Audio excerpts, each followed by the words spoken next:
Alright folks, today we're going to be taking a look at this Lexus TX350. This is a 2024, and I have to say, if you are considering a luxury SUV or luxury vehicle of any kind, I would strongly recommend checking out Lexus.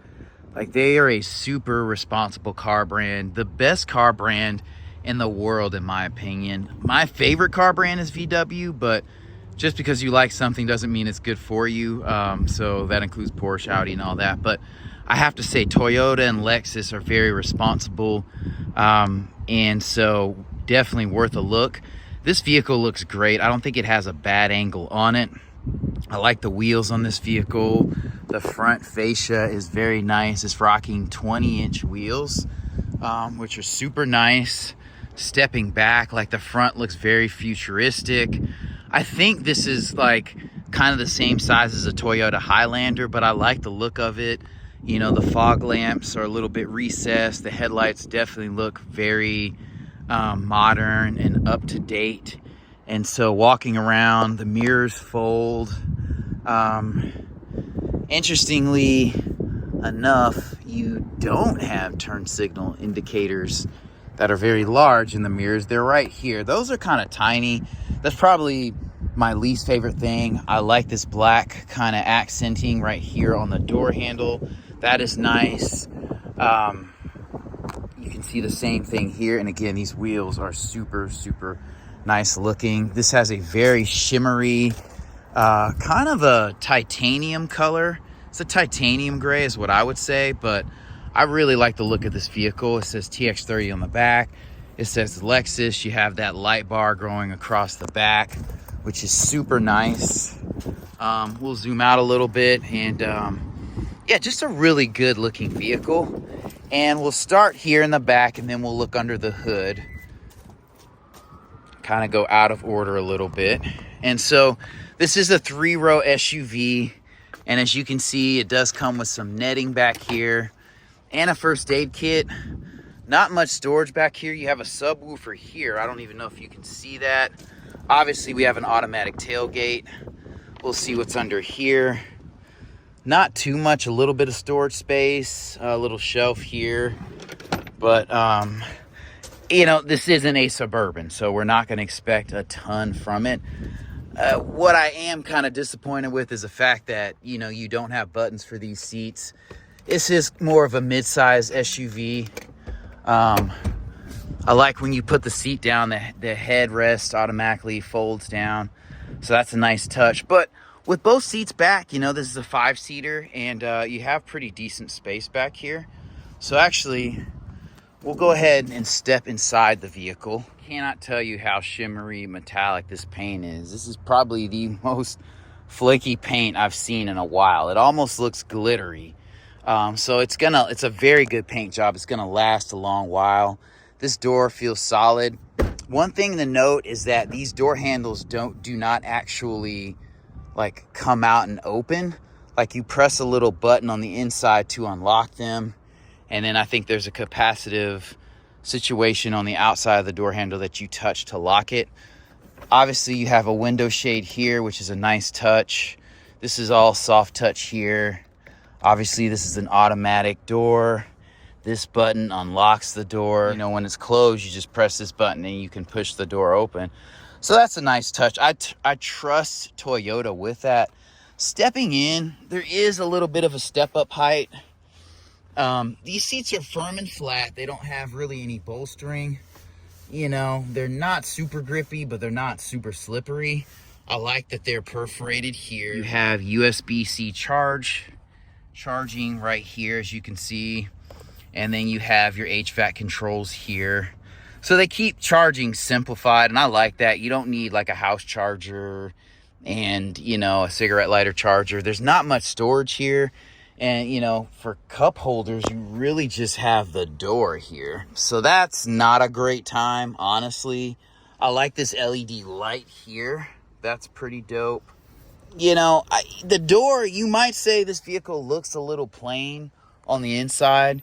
You know, the white stitching, I mean, it's not doing too much. It's very understated quality. you get the feel you're in a luxury vehicle, but it's not doing a ton like some Mercedes do. I would say it's kind of demure, and I was using that word before the trend. These seats are leather, they're nice. And so sitting 3 adults across here might be a little bit much. It'd be more comfortable with 2 adults, kind of rocking this thing as a 6-seater. But we'll see what that back seat is looking like in a second here. You have LED lighting here. It doesn't fade in and fade out, but you have a grab handle here. Your vents are right here, so that's cool. There's a button on the seat here to let this seat forward. And then it just slides up, and then you can use this button here when you're getting out. So we'll set that in the back there, and we'll put these seats up. Those seats are pretty easy to put up. That's another thing that you have to consider with third row SUVs. Like, there's a lot of different configurations that you can do with these vehicles, and how the seats go up and down, how hard they are to do, that, and how complicated it is very, very important to me. So you'll notice this is a 2-seat situation. So technically this vehicle can sit 7 adults. I would say, it's not too bad, honestly, sitting back here, pulling the seat back. I have leg room. I mean, I have a charger right here. I have cup holders here. And a decent sized window. I have a light right here, and I have a vent right here. So I'm going to go ahead and say very, very well done by Toyota with these seats. They do recline a little bit, so you can press the buttons and move the seat back. You see it's reclining there. That is a very nice touch. And I don't feel like the floor comes up super high. This is a 2-wheel drive SUV. So this is not a 4-wheel drive. And it actually, we'll look under the hood in a second, but I'll go ahead and give you the specs. It has a 2.4 liter turbocharged 4-cylinder engine that puts out 275 horsepower and I think 318 or 19 pound-feet of torque. And so I think that's a responsible amount of power to get out of a 2.4 liter turbocharged engine. So you do have to press a little button in the door handle to open the door, which is cool. It's a very subtle press. Obviously, your seats are going to be automatic here. You have your Lexus kick plate there. It's not illuminated. These buttons are, and they're all automatic. This is very flat, very straightforward. I mean, nothing in this vehicle is surprising me. You have a headlight stock here, automatic headlights there. That's super dope. I think that might be automatic brights, so that's kind of cool. There's a button you press to open and close the hatch. You have a little storage cubby here. We pop the trunk with this. And then this is a very straightforward steering wheel. Like, I personally believe if in this day and age, especially for 2024 vehicles, if a steering wheel has paddles, it should be a flat bottom steering wheel. It looks sporty, but to me, it just gives you more room across the bottom. But that's just me. But you have a pretty much all digital display. They're doing some Lexus magic here. I don't know if you guys remember the old LS vehicles in the early to mid 90s. They had these back illuminated instrument panels or clusters. So it looks like they were kind of digital, but they weren't. They're just backlit, kind of stealthy looking. You have wireless charging here. It's super grippy. You have a drink holder here. You could pull it out and kind of have like a cubby space if you wanted to. That's dope. I love this little shifter right here. I think more manufacturers could, adopt this because some SUVs have a scroll wheel for the drive mode. So I get it. You don't want to have 2 and confuse people, but a little nub like this is so convenient.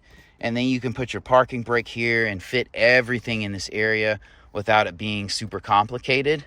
Vent placement is great here. These vents are kind of interesting as they open here as well. So they're kind of like half covered, half not. Actually, I don't really like that. I don't think this will break, but it doesn't feel the most robust. I'm going to give it I'm going to err on the side of Toyota because they have such a stellar track record. Obviously, this is input for music. These are your 2 charge ports here. Opening this guy, you just press a button here, and that opens. And you don't have a charge port in here, which is fine. Like, you can't see in there, but it's a deep enough cubby You know, that might be a foot deep, and then it kind of gets wider towards the bottom, which is nice. So I like that. This feels more solid and more well put together than the ones that Mercedes has. Their vehicles open that way, but I think on theirs you press one button and they both open in the center, which I've gotten in older Mercedes that are like 5-6 years old and only one side open, so I trust Toyota more with that. Here's your stop start button here. Here's your button for your radio. Obviously, I'm not going to be able to turn that on, but this is a big, massive touchscreen display. I think it looks clean, classy. I like that you still have knobs here.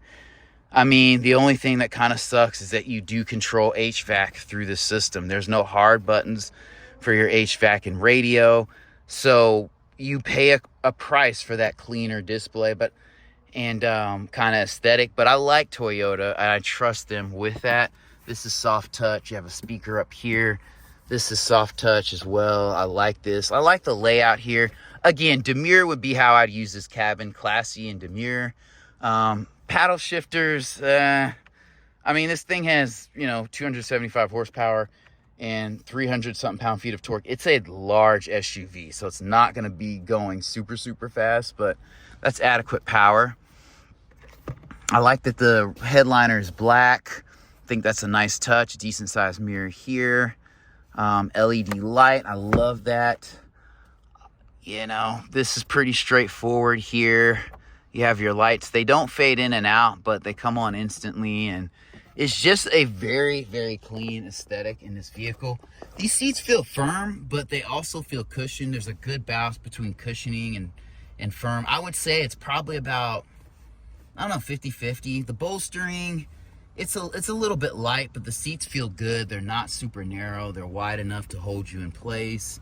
And I love the fact that they're perforated. I'm curious as to whether or not this has like heated and ventilated seats. I would love to have that. And again, it sucks. I'm sure they have heated seats, but it sucks that it's built into this. I would really like hard buttons for that, at least here. Just, maybe an HVAC button to change the temperature, and then one for the seats, the heating and cooling. That would be enough for me. The other stuff I'm fine with doing in the touch menu, but just some basic functions on the outside would be nice. Well executed vehicle by Toyota. Just very, very few complaints on it. The Lexus logo is clean. I like that this is kind of like a semi-glossy situation up front. Again, it's a small 4-cylinder engine. It's a turbo. I feel like Toyota's responsible with that. Your battery's right here, easy to access. Your air box is right there. That's pretty easy. It looks pretty clean for a modern 2024 engine compartment. So I love that. I think you can adjust your headlights with these buttons over here. It tells you what oil type right here. So very, very nice and clean here. I think this is going to be like an aluminum hood. The only thing about this grille is that it could probably chip easy. So like maybe a clear bra. There's already a chip here in this vehicle, but these headlights look very clean. These DRLs are super, super nice. And everything closes solidly. So this is a very, very high quality vehicle. You don't hear any kind of hollow ringing when you close the doors, which is nice. This tailgate is very nice and quiet. One last thing I'll say is that, honestly, I feel like this is similarly priced to like a Kia Telluride and a Hyundai Palisade. I don't know if they're still like hype priced or not, but like this is, a little over 50 as it stands now. It doesn't have a ton of miles, but I feel like, with the 2024, that's around the price range that I've seen those vehicles at. Maybe those are top trims, but I would definitely get a Lexus over a higher trim Palisade any day. Lastly, this does have a 8-speed automatic transmission. I think that makes a difference when you have a turbo or any engine, because that allows the vehicle to be able to use more of the power of the engine and just stay in the engine's band of power for longer. And then also it helps with fuel economy. So, and just for reference, at this dealership, there is this Palisade. This is a 2024. And this vehicle is about $4,000 cheaper than the Lexus. And this has 4K miles, the other one has 9,000 miles. But I have to say, you know, if I'm looking between these two vehicles, like, honestly, the tech may be a little bit flashier in this vehicle, but I'm gonna go with the Lexus for under $5,000 more, like, you know, $3,500, $3,500. You gotta go with the Lexus. So, not dogging you if you have a Palisade. Like, it definitely looks boss. You know what it is. It's upscale. It's comfortable. But I'm just saying.